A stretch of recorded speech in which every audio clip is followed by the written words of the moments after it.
ఓం సాయిరామ్ సమర్థ సద్గురు సాయినాథ్ మహారాజ్కి జై. సాయి భక్తులందరికీ నమస్కారం అండి. మన బాబా గారి దయ వల్ల మనందరం బాగుండాలి, సంతోషంగా ఉండాలి అని చెప్పి మనస్ఫూర్తిగా కోరుకుంటూ ఈ రోజుటి వీడియో స్టార్ట్ చేస్తున్నాను ఫ్రెండ్స్. ఇక ఈరోజు వీడియోలో మనం చూడబోయేది ఏంటి అంటే, తల్లి నీకు శుభాకాంక్షలమ్మా. ఎందుకు చెప్తున్నాను అనేది చివరి వరకు చూడు, నీకే అర్థమవుతుంది. 2 రోజుల్లో నీ తలరాతే మారబోతుంది. ఇకపై అదృష్టమే అదృష్టం. నీ అదృష్టాన్ని ఎవ్వరూ కూడా ఆపలేరు. ఎందుకు అని చెప్పి నువ్వు ఇది పూర్తిగా వింటేనే కదా నీకు తెలుస్తుంది. అలా కాకుండా మిస్ చేసుకున్నావు అంటే మాత్రం ఈ అదృష్టం నీ వద్దకు రాకపోవచ్చు. కాబట్టి నేను చెప్పేది పూర్తిగా వినుబిడ్డ అని చెప్పి బాబాగారైతే మన కోసం ఒక మంచి సందేశాన్ని తీసుకొచ్చేసారండి. ఆ సందేశం ఏంటి? ఆ సందేశం రూపంలో బాబాగారు మనతో ఏం చెప్పబోతున్నారు అనేది తెలుసుకునే ముందుగా మనకు తెలిసిన గురువుగారండి, షిరిడి సాయిబాబా ఆశీస్సులతో జ్యోతిష్యం చెప్తున్నారు గురూజీ సుబ్రహ్మణ్యం రాజు గారు, నెంబర్ 1 వశీకరణ స్పెషలిస్ట్. వీరి మొబైల్ నెంబర్ 9908224144. ఎలాంటి ప్రాబ్లం ఉన్నా సరే కేవలం ఫోన్ ద్వారా పూజలు చేసి పరిష్కరించేస్తారు. నేరుగా వెళ్లాల్సిన పని లేదు. పర్సనల్గా మీట్ అవ్వాల్సిన అవసరం కూడా లేదు. ఉన్న చోటనే కదలకుండా, మూడో కంటికి తెలియకుండా మీ మొండి సమస్యలను సైతం మీరు పరిష్కరించుకోవచ్చు.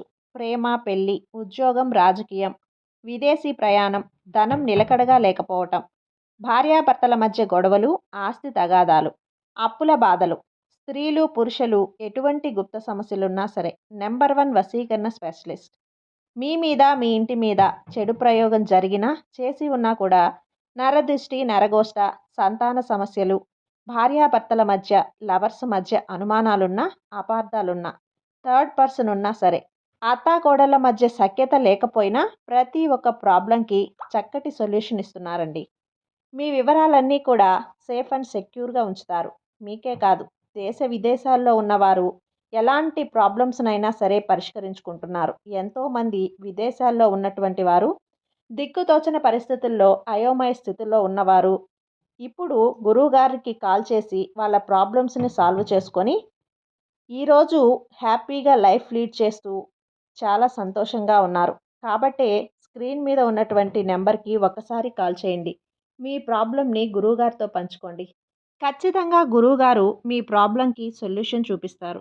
ఫ్రెండ్స్, స్క్రీన్ మీద ఇచ్చినటువంటి ఈ కామెంట్ అయితే బాగా చూడండి. ఈ గురువు గారి దగ్గర మన సబ్స్క్రైబర్ ఒకరు వాళ్ళ సమస్యను గురించి చెప్పుకొని పరిష్కరించుకొని చాలా ఆనందంతో మనకు పెట్టినటువంటి కామెంట్. కాబట్టి మీరు కూడా మీకు ఎలాంటి సమస్య ఉన్నా కూడా గురువు గారితో పంచుకోండి. ఖచ్చితంగా సొల్యూషన్ అనేది ఖచ్చితంగా దొరుకుతుంది. కాబట్టి ఇక వీడియోలోకి వచ్చేస్తే, తల్లి నీకు శుభాకాంక్షలు ఎందుకు చెప్పాను అని చెప్పి నీకు అర్థం కావటం లేదు కదా. రానున్న 2 రోజుల్లో నీ తలరాత మారబోతుందమ్మా. అలా ఎందుకు చెప్పాను, ఎందుకు మాట్లాడాల్సి వచ్చింది అని చెప్పి ఆసక్తిగా ఉంది కదా. ఎన్నో కష్టాలను పడుతూ, అలాగే ఎన్నో బాధలను అనుభవిస్తూ, మనశ్శాంతి లేకుండా ఒకరు మారాలి అని చెప్పి నువ్వు ఎదురు చూస్తూ ఉన్నావు. ఎన్నో బాధలను అనుభవిస్తూ ఉన్నావు. అనారోగ్య సమస్యలు తగ్గిపోవాలి అని చెప్పి చాలా వరకు కూడా కోరుకుంటూ మనసంతా కూడా ఒక రకమైనటువంటి గందరగోళమైనటువంటి స్థితిలో నీ రోజులనేవి దినదిన గండం నూరేళ్ల ఆయుష్ లాగా గడుస్తూ ఉన్నాయి. అది నాకు పూర్తిగా అర్థమవుతుంది. అయితే నీ ప్రశ్నలన్నింటికీ కూడా, నీ బాధలన్నింటికీ కూడా సమాధానం ఇప్పుడు నేను చెప్పే ఈ సందేశంలో దాగి ఉంది. కాబట్టి ఈ సందేశాన్ని జాగ్రత్తగా వినే ప్రయత్నం చేయి. నీకు పూర్తిగా అర్థమవుతుంది. ఈ సందేశంలో ఉండే అర్థాన్ని, పరమార్థాన్ని గ్రహించాలి అంటే నేను ఒక చిన్న కథను చెప్తాను. ఈ కథలో నీకు పూర్తిగా తెలిసిపోతుంది. అనగనగా ఒక ఊరు, అది కూడా ఒక రకమైనటువంటి పల్లెటూరు. అంటే మరి పల్లెటూరు కాదని చెప్పి ఒక పెద్ద సిటీ కూడా కాదు. నార్మల్గా అన్ని అవసరాలకు తగినన్నివి అన్నీ కూడా ఆ ఊళ్ళో దొరుకుతూ ఉంటాయి. ఆ ఊరు కూడా, అయితే ఆ ఊరిలో ఒక కుటుంబం. ఆ కుటుంబం అంటే చాలా చిన్న కుటుంబం అండి. తల్లి, తండ్రి, ఒక కొడుకు ఉంటారు. తండ్రిది గవర్నమెంట్ జాబు. అయితే పిల్లవాడికి కూడా గవర్నమెంట్ జాబ్ రావాలి అన్న ఉద్దేశంతో చిన్నప్పటి నుంచి కూడా తండ్రి కళ్ళన్నీ కూడా ఆ బిడ్డ మీదే పెట్టుకొని ఉన్నాడు. ఆ బాబు కూడా గవర్నమెంట్ జాబ్ సంపాదించాలి, చక్కగా గవర్నమెంట్ జీతం అందుకోవాలి, తను హాయిగా సుఖపడి బ్రతకాలి అని చెప్పి అనుకుంటూ ఆ పిల్లవాడిని చక్కగా చదివించారు. అంటే చదివించి మంచిగా ఆ పిల్లవాడిని చూసి తండ్రి కలలు కంటూ ఉంటాడు కదా. అయితే ఆ పిల్లవాడు అలాగే సంవత్సరం సంవత్సరం పెరిగి పెద్దవుతూ వస్తున్నాడు. ఆ పిల్లవాడికి దాదాపుగా 24 ఏళ్ల వయసైతే వచ్చేసింది. ఒక 24 వయసు వచ్చిన తర్వాత తను 10థ్ అయిపోయింది. ఇంటర్ అయిపోయింది. డిగ్రీ అయిపోతుంది. గ్రూప్స్‌కి ప్రిపేర్ అవ్వాలి అని చెప్పి కూడా సలహా ఇస్తాడనమాట. గవర్నమెంట్ జాబ్ రావాలి అంటే గ్రూప్స్‌లో ఫారెస్ట్ అవ్వాలి అని చెప్పి చెప్తారు. అలాగే వాళ్ళ నాన్న చెప్పినట్లుగానే అందరూ కూడా చెప్తారు. అందరూ అంటే ఇక్కడ ఏంటి అంటే వాళ్ళ నాన్న కూడా గవర్నమెంట్ జాబ్ చేస్తూ ఉంటాడు కాబట్టి వాళ్ళ నాన్న దగ్గరికి వెళ్ళినప్పుడల్లా కూడా వాళ్ళ నాన్నగారి ఫ్రెండ్స్ ఉంటారు కదా! చుట్టుపక్కల వాళ్ళందరూ, "అరే బాబు! మీ నాన్న ఈ ఉద్యోగం చేస్తూ చాలా మంచి పేరు తెచ్చుకున్నాడురా. నువ్వు కూడా చాలా మంచి గౌరవాన్ని సంపాదించి పెట్టాలి మీ నాన్నకి. మీ నాన్నలాగా గవర్నమెంట్ జాబ్ సంపాదించాలి" అని చెప్పి వాళ్ళ స్నేహితులు, చుట్టుపక్కల నైబర్స్ వాళ్ళందరూ కూడా అంటూ ఉండేవాళ్ళు ఆ అబ్బాయితోటే. అయితే చిన్నప్పటి నుంచి కూడా వాళ్ళ అమ్మ కూడా ఇంట్లో ఇదే అనేది. "అరే నాన్నకుంది నువ్వేరా మాకున్న దిక్కు. ఎవరేమన్నా సరే నువ్వు మాకు చక్కగా గవర్నమెంట్ ఉద్యోగం తెచ్చుకుంటే హాయిగా ఉండొచ్చు" అని చెప్పి వాళ్ళ అమ్మ కూడా ఇదే మాటలు చెప్తూ ఉండేది. ఆ అబ్బాయికి ఈ మాటలు విని విని ఒక రకమైనటువంటి అసహ్యం అనేది ఏర్పడుతుంది. అందుకే పెద్దవాళ్ళు ఏం చెప్పినా పెద్దవాళ్ళు ఏం చెప్పినా అసలు తప్పు కాదు. నేనది తప్పు అనట్లే. పెద్దవాళ్ళ యొక్క కోరికలు ఏవైతే ఉన్నాయో అవి పిల్లల మీద రుద్దటం అనేది తప్పు. ఆ అబ్బాయి అదే ఫీల్ అవుతూ ఉన్నాడక్కడ. ఏంటంటే మా నాన్నగారు చేస్తే నేను చెయ్యాలా? నాకంటూ కొన్ని కలలున్నాయి కదా! నాకంటూ ఒక ఆశ ఉంటుంది కదా! ఇక్కడ గవర్నమెంట్ జాబు అంటే వేరే గవర్నమెంట్ కింద నేను పనిచేయాలి. అది తప్పు కాదు. అయినప్పటికీ కూడా వారు చెప్పింది చెయ్యాలి. వారు చెప్పిన టైంలో అవన్నీ కూడా ముగించుకోవాలి. వాళ్ళెప్పుడైతే నెలకి జీతం ఇస్తారో ఆ జీతాన్ని నేను తీసుకోవాలి. ఇలా నా లైఫ్‌ని నేను గడపాలి అంటే నాకు ఈ లైఫ్ ఇష్టం లేదు. ఎందుకంటే చిన్నప్పటి నుంచి కూడా నాన్నని నేను చూస్తూ ఉన్నాను. అది పెద్ద చెప్పుకోదగినంత జీతం అయితే కాదు. ఆ పిల్లవాడి ఫీలింగ్ అయితే అదనమాట. కానీ బయటికి చెప్పేవాడు కాదు. వాళ్ళ అమ్మకు, వాళ్ళ నాన్నకు కూడా ఈ మాటలు చెప్పేవాడు కాదు. చెప్పకుండా తనలో ఒక రకమైనటువంటి ఫ్రస్ట్రేషన్ అలా పెరిగిపోయింది. చెప్పాలా? వద్దా? చెప్తే ఏంటో, చెప్పకపోతే ఏమవుతుందో అర్థం కాక ఒకరోజు ఒక నిర్ణయం తీసుకుంటాడు. తీసుకొని వాళ్ళ నాన్న దగ్గరకొచ్చి చెప్తాడు. నాన్న నేను గ్రూప్స్‌లో ప్రిపేర్ అవ్వాలని చెప్పి అనుకుంటున్నారు కదా! ఈ గ్రూప్స్‌లో నేను మంచిగా సెలెక్ట్ అవ్వాలి అంటే నేను సిటీకి వెళ్ళాలి. సిటీకి వెళ్ళి అక్కడ ట్రైనింగ్ ఉంటారు కదా! ట్రైనింగ్ దగ్గర మంచిగా ఒక సంవత్సరం పాటు నేను ట్రైనింగ్ అయితే కనుక ఆల్రెడీ ఇక్కడ చెప్పిన ఒక విషయం నేను చెప్పలే. ఏంటి అంటే ఆల్రెడీ గ్రూప్స్‌లో మంచిగా ఎగ్జామ్ రాసాడు. ఒకసారి ఫెయిల్ అయిపోతాడు. మరొకసారి కూడా రాస్తాడు. అప్పుడు కూడా రాదు. ఆ అబ్బాయి గవర్నమెంట్‌లో సీట్ రాదు. అప్పుడు వాళ్ళ నాన్న చెప్తాడు, "ఏం బాధపడకురా! ఒకసారి పోతేనే తర్వాతొస్తుంది కదా! మళ్ళీ ఇంకొంచెం గట్టిగా కష్టపడు. మంచిగా వస్తుంది. ఇక నీకు డెఫినెట్‌గా వస్తుంది. ఆ నమ్మకం అనేది నాకుంది" అని చెప్పి వాళ్ళ నాన్న అంటాడు. ఇక సరేనని చెప్పి వాళ్ళ నాన్న కూడా ఇవన్నీ కూడా ఆలోచించి, "అవునురా! అరే! ఒకసారి రాసావు నువ్వు. నువ్వు రాస్తే ఫెయిల్ అయ్యావు. నీకిప్పుడు నిజంగా ట్రైనింగ్ అనేది అవసరం. నువ్వు ఇంట్లో ఒక్కడివే కూర్చొని ఎంత ఏదైనా సరే ట్రైనింగ్ అనేది నువ్వొక పాస్ అవ్వలేదు అని చెప్పి ఒక ట్రైనింగ్ అనేది నువ్వు వెళ్తే గనక నాన్న సంవత్సరం పాటు అంటున్నాడు. నీకు డబ్బు అవసరం ఉంటుంది కదా! అని చెప్పి ఒక 60,000 ఉంటే 60,000 తీసిస్తాడు. అతనికి కూడా గవర్నమెంట్ ఉద్యోగమే. డబ్బుకు అంత దిగులే ఉండదు. సరే ఉన్న దాంట్లోనే ఒక 60,000 తీసి తనకిస్తాడు. ఇచ్చి ఇక సిటీకి పంపిస్తాడు. ఇక సిటీకి వెళ్ళిన తర్వాత ఇటు ఒక ట్రైనర్ అంటే మిస్టర్ రావ్ అని చెప్పి అక్కడ జాయిన్ అవుతాడు ఆ అబ్బాయి. జాయిన్ అయ్యి కొన్ని రోజులు అలా వెళ్తూ మంచిగా ట్రైనింగ్ అవుతూ, మంచిగా చూస్తూ కొంతమందిని అందరిని కూడా చూస్తూ ఒకరోజు ఏంటి అంటే ఆ ట్రైనింగ్ అవుతూ ఆ ట్రైనింగ్ సార్ ఎవరైతే ఉంటారో వారి దగ్గరికి వెళ్ళేసి వీళ్ళకి ట్రైనింగ్ ఇస్తాడు కదా! అతని దగ్గరికి వెళ్ళి ఇలా చెప్తాడు డైరెక్ట్‌గా. "సార్ నేను మీతో ఒక మాట చెప్పాలనుకుంటున్నాను. మా నాన్నగారిది గవర్నమెంట్ జాబ్. నేనిప్పుడు ఈ గ్రూప్స్‌లో జాయిన్ చేయటానికి కూడా నాకు కారణం ఏంటి అంటే నాకు గవర్నమెంట్ జాబ్ రావాలి అన్న ఉద్దేశంతో. నాకేమో ఈ జాబ్ ఇష్టం లేదు. మెయిన్‌లీ గవర్నమెంట్ జాబ్ తప్పు అని చెప్పి నేను అనట్లేదు. కాకపోతే నాకు ఒకరి కింద పని చేయటం ఇష్టం లేదు. నాకు నా కాళ్ళ మీద నిలబడటం ఇష్టం. అలా బ్రతకాలి అనుకుంటున్నాను." అంటే అప్పుడు ఆయన ఏం చెప్తాడంటే, ఇప్పుడు ఏ గురువైనా కానీ తన విద్యార్థి బావుండాలి అని చెప్పే కదా కోరుకుంటాడు. నిజమే నాన్న, నువ్వు కరెక్ట్‌గానే ఆలోచిస్తున్నావు. నువ్వు ఇప్పుడు ఎవరైతే ఆలోచిస్తున్నావో, నీ మనసుకు ఏదైతే కరెక్ట్ అని అనుకుంటున్నావో, నువ్వు దాన్ని చెయ్యి. అదే ఫాలో అవ్వు. నేను ఇంతమందికి ట్రైనింగ్ ఇస్తూ ఉంటాను. నేను కూడా గవర్నమెంట్ జాబ్ తెచ్చుకోవాలి అంటే తెచ్చుకోగలను. కానీ నాకిష్టం లేదు. నా కింద ఇప్పుడు ఇంతమంది వస్తున్నారు. నీ ఫ్రెండ్స్ వీళ్ళందరిని చూసావు కదా! దాదాపు 200 మంది పిల్లలకి నేను ట్రైనింగ్ ఇస్తున్నాను. నాకు మంచి శాలరీ వస్తది. నెలొచ్చేసరికి. అందుకని నేను గవర్నమెంట్ జాబ్ వైపు అంత ఇంట్రెస్ట్ నేను చూపట్లేదు. నేను మంచిగా ఇలాగే నాకు లైఫ్ బావుంది. ఇది నేను తీసుకుంటున్న నిర్ణయం. అలాగే నువ్వు కూడా నిర్ణయం తీసుకొని సరైంది అయితే డెఫినెట్‌గా నువ్వు సక్సెస్ అవుతావు. నీ పట్టుదల, నీ మాట తీరు, నీ ఆలోచన తత్వం ఇదంతా కూడా చూస్తుంటే గురువుకి తెలిసిపోతుంది. విద్యార్థి యొక్క ప్రవర్తనను బట్టి చూస్తూ ఉంటే, నాకు నువ్వు ఖచ్చితంగా సక్సెస్ అవుతావని జీవితంలో నీ మీద ఒక నమ్మకం అనేది నాకు ఏర్పడింది. నువ్వు డెఫినెట్‌గా ట్రైన్ చెయ్యి నాన్న అని చెప్పి అతనికి సలహా ఇస్తాడు. ఇక ఆయన కూడా నాకిలా చెప్పేశాడు. ఇక నేను మంచిగానే ఆలోచిస్తున్నాను. ఇప్పటి వరకు నాకు ఎవరి సపోర్ట్ లేదు. ఎవరికీ కూడా నేను చెప్పుకోలేకపోయాను. ఈ సార్‌తో చెప్పాను. నాకు కొంచెం సపోర్ట్‌గా ఉంది. ఇప్పుడు బావుంది నాకు హ్యాపీగా ఉంది నా మనసు అని చెప్పి నడుచుకుంటూ వెళ్తూ ఉంటాడు. ఏం బిజినెస్ స్టార్ట్ చేద్దామా అనుకుంటూ ఇంతలో కడుపులో కొంచెం ఆకలి వేస్తుంది. ఆ ఆకలి వేస్తుంటే పక్కనే పిజ్జా హట్ ఉంటే పిజ్జా హట్‌లోకి వెళ్తాడు. వెళ్ళి ఒక చిన్న పిజ్జా తన కడుపుకి సరిపోయేంత ఆర్డర్ పెట్టుకుంటాడు.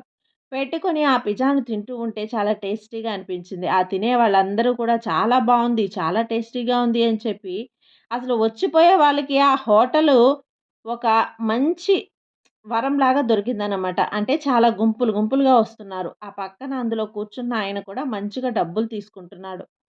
ఇలా ఒక బెటర్ అనిపిచ్చింది అతనికి. ఉన్నంత సేపు గూడా అక్కడ ఇది చేసుకుంటే బెటరేమో అనే ఒక ఆలోచనొచ్చింది అప్పటికప్పుడే. ఇక వెంటనే ఓనర్ దగ్గరికి వెళ్ళి, సార్ నేను ఇట్లా మా డ్యాడీ గవర్నమెంట్ జాబు. నేనిట్లా గ్రూప్స్‌లో సిటీలో ట్రైనింగ్ అవ్వటానికి వచ్చాను. నేనిక్కడ ఒక సంవత్సరం పాటుంటాను. ఈ సంవత్సరం పాటుగా నాకీ గ్రూప్స్ కోసం అని చెప్పి, ట్రైనింగ్ కోసం అని చెప్పి డబ్బులు కావాల్సుంటుంది. ప్రతిదానికి నాన్నని అడగలేను కదా! నేను మీ దగ్గర ఒక పని ఇప్పిచ్చండి. నేను ఉదయం 9 గంటలకు వెళ్తే, సాయంత్రం 4:30 నిమిషాలకల్లా వచ్చేస్తాను నా రూమ్‌కి. నేను 5 గంటలకల్లా మీ దగ్గరకొచ్చి వర్క్‌లో జాయిన్ అవుతా. 5-10:30, 11 దాకా ఉంటాను సార్. అంటే సరే, ఈ అబ్బాయి బాగా మంచిగా ఉన్నాడు. చూడ్డానికి బాగున్నాడు. చదువుకున్న పిల్లాడిలా ఉన్నాడు. సరే అయితే ఈ అబ్బాయికి జాబ్ అనేది ఇచ్చేద్దామని చెప్పి అనుకుంటాడు. అతని మనసులో ఉద్దేశ్యం ఏంటో ఆ ఓనర్‌కి తెలీదు. ఇక సరేనని చెప్పి ఆ అబ్బాయిని ఉద్యోగంలోకి వస్తాడనమాట. పొద్దున పూట ట్రైనింగ్‌కి వెళ్తాడు. అటు దాన్ని మిస్ చేసుకోలేక, ఇటు దీన్ని మిస్ చేయలేక, అటు ట్రైనింగ్ అవుతూనే ఇటు పిజ్జా హట్‌లోకొచ్చి సాయంత్రం పిజ్జా ఏ విధంగా తయారు చేయాలి? ఎలా తయారు చేస్తే టేస్టీగా ఉంటుంది? ఆ హోటల్‌కి వస్తున్న ఆ జనం తినడానికి ఎలా ఇష్టపడుతున్నారు? ఏ ఏ టేస్టులు కోరుకుంటున్నారా? అని చెప్పి పిజ్జాలో ఎటువంటి ఐటెమ్స్ వేస్తే వాళ్ళు ఇష్టపడుతున్నారు. వాళ్ళ యొక్క అభిరుచులేంటి ఇవన్నీ కూడా తెలుసుకోవాలనైతే స్టార్ట్ చేశాడు. ఆ పిజ్జాను కూడా వారి యొక్క టేస్ట్‌కి తగ్గట్టుగా ఆ అబ్బాయిని ఎలా మలచాలి అని చెప్పి తన సొంత టాలెంట్‌ని కూడా కొంచెం ఉపయోగించాడు. ఇక్కడ అదృష్టం ఏంటి అంటే అబ్బాయి వచ్చిన 10 రోజుల్లో పిజ్జా హట్‌కి ఇక జనం పెరిగారన్నమాట. ఈ అబ్బాయి ఏంటి అంటే క్రియేటివిటీగా వచ్చిన వాళ్ళకి చక్కగా రిసీవ్ చేసుకోవటం కానీ, అంటే వచ్చిన వాళ్ళని పద్ధతిగా లోపలికి ఆహ్వానించడం. కూర్చోండి అని చెప్పడం. మీకిలా ఏం కావాలి? మాకిక్కడ ఇది స్పెషల్. దీని మీద చీజ్ వేసుకొని ట్రై చేయండి బావుంటుంది. దీని మీద ఈ బటర్ వేసుకొని ట్రై చేయండి బావుంటుంది. పన్నీర్ బావుంటుంది. ఇట్లా రకరకాలుగా ఎక్స్‌ప్లనేషన్ తోటి అంటే ఆ తినే వాళ్ళకి నోరూరిపోయేదన్నమాట. నాకదే కావాలి, అదే కావాలి అని చెప్పి ఇదంతా కూడా ఆ అబ్బాయికి ఒక పిజ్జా హార్ట్‌లీ ప్లస్ పాయింట్ అయిందన్నమాట. ఇలా చేసేసరికి జనం కూడా పెరిగారు. పలానా హోటల్‌లో పిజ్జా అంటే బావుంటుంది అని చెప్పి ఒక మంచి మాటనేది వాళ్ళ షాప్‌కనేది వచ్చేందనమాట. కస్టమర్స్ రావటం కూడా ఈ విధంగా నడుస్తూ ఉన్న తర్వాత చూస్తూ ఉండగానే నెల రోజులైతే గడిచిపోయింది. నెల రోజులు గడిచిపోయిన తర్వాత ఒక అబ్బాయి ఒకేసారి నాకిప్పుడు టైం అయిపోయింది. 1 మంత్ అయింది. నేనింకా వెళ్ళాలి అనుకుంటున్నాను. కానీ ఇప్పుడు చెప్తాను. నేను కూడా పిజ్జా హట్. నేను కూడా పిజ్జా హట్ అనేది పెట్టుకోవాలి అనుకుంటున్నాను. మీకు కాంపిటీషన్ అయితే నేను పెట్టనులెండి. నీకు పక్క స్ట్రీట్‌లో పెట్టుకుంటాను అని చెప్పి ఆ అబ్బాయి అట్లా చెప్తూ ఉంటే అతను వయసులో ఉన్నప్పుడు కూడా ఇదే ఆలోచనలనేవి ఆ అబ్బాయిలో కనిపించాయి. బాబు నువ్వెవరో తెలియదు కానీ 10,000 కోసం నిన్ను పెట్టుకున్నాను. కొన్ని ఇక్కడికి వచ్చి పని చేసుకొని నీ జీవితాన్ని బాగు చేసుకుంటాను అంటే నాకు కూడా సంతోషమే కదా! ఏం పర్లేదు. పెట్టుకో. మంచిగా చేసుకో. మంచిగా ఉండు. మంచిగా డెవలప్ అవ్వు. నీలో ఒక కృషి ఉంది. నీలో పట్టుదల ఉంది. ఎందుకంటే నా యొక్క మాట తీరు చూశాను. నీ యొక్క పనితీరును చూశాను. నువ్వొచ్చిన తర్వాత నా యొక్క షాప్‌కి కూడా కస్టమర్లు పెరిగారు. చక్కగా చేసుకో అని చెప్పి ఇంకాస్త సపోర్ట్ ఇచ్చి 10,000 ఇచ్చి పంపిస్తాడు. ఆల్రెడీ వాళ్ళ నాన్నగారు ఇచ్చిన 60,000 ఒక 10,000 అయిపోతే ఇక ఈయన ఇచ్చిన దాంట్లో 10,000 కవర్ అయిపోయి ఒక 50,000 అయితే ఉంటాయన్నమాట. ఈ 50,000కి ఏం చేస్తాడంటే ఒక పెద్ద రెస్టారెంట్ తీసుకోవాలి అన్న ఆలోచన అయితే వస్తుంది. కానీ దానికి అద్దేమో చాలా అయిపోతుంది. కొట్టు తీసుకునే ముందు అద్దె అంతే ఇది లేదు. కొట్టు తీసుకుందామన్నా కానీ కొట్టు తీసుకునే అంత ఇదైతే వాళ్ళకి లేదనమాట. కాబట్టి ఒక వ్యాన్ అనేది తీసుకుంటాడండి. చాలా మంచిగా ఇన్‌స్పైర్డ్ అవుతాడనమాట. చాలామంది కూడా సిటీలో వ్యాన్‌లలో పెట్టి అమ్ముతూ ఉంటారు. ఫుడ్ ట్రక్స్ అంటారు కదా! అలాంటివి. నేను కూడా ఒక వ్యాన్ తీసుకుంటాను. వ్యాన్ తీసుకొని ఇక్కడ మంచిగా బిజినెస్ అవుతూ ఉంటుందో, ఆ టైంలో ఆ స్పాట్‌కి వెళ్ళిపోతా. ఆ వ్యాన్ వేసుకొని మంచిగా అవుతుంది అని ఆ అబ్బాయికి తోడు ఇప్పుడు ఇంకొక అబ్బాయి కూడా పనిలో పెట్టుకొని ఎక్కడైతే ఇప్పుడు కాలేజీ నుంచి వదిలేసి ట్రైనింగ్‌కి ఆ కాలేజీ దగ్గరికి వెళ్ళి నిల్చుంటారో, ఆ బండిలో లేదంటే గనక భోజనానికి వచ్చే టైంకి ఏదైనా కానీ కాలేజీ దగ్గరికి వెళ్ళి నిల్చుంటారు.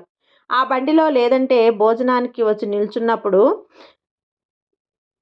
4 గంటలకి స్నాక్స్, అలాగే ఆఫీస్ ముందు వాళ్ళకి భోజనాలు, టైంకి భోజనాలు ఇవన్నీ కూడా పెడుతూ ఉంటారనమాట. ఇక స్పాట్స్ అంటే ఇప్పుడు బిజినెస్ చేశామన్నది కాదు కదా! ముందు వెళ్ళి నిల్చో. నీకు స్పాట్‌లో ఉంటే గనక బిజినెస్ చేశామంటే చేశామన్నది కాదు ముఖ్యం. అక్కడ స్పాట్ ఎంచుకొని ఏ ఏరియా కూడా ముఖ్యం ఉంటుంది కదా! వచ్చే మనుషుల్ని బట్టి ఆ ఏరియాలో పెడితే మంచిగా డెవలప్ అవుతుంది. కాబట్టి పౌతం అనే ఒక రికగ్నైజర్ ఉంటుంది కదా!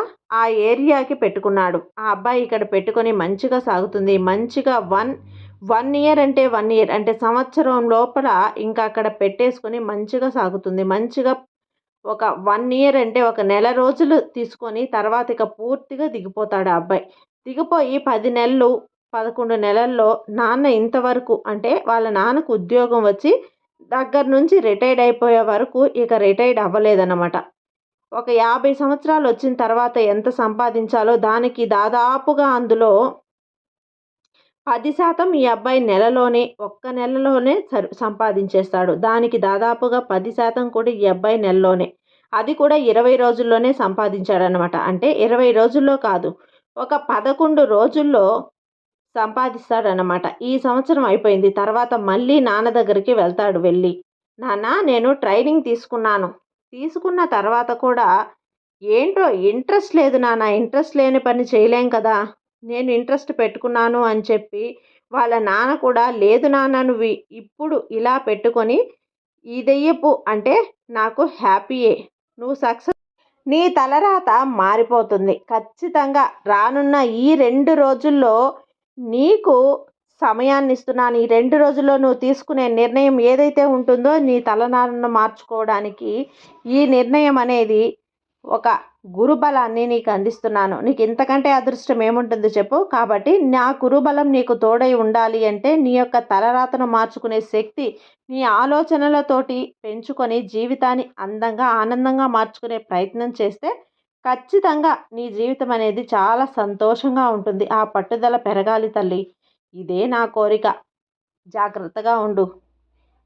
నీ సాయి నీకు తోడుండగా నీకు భయమెందుకు చెప్పు? సర్వే జనా సుఖినో భవంతు. జై సాయిరాం.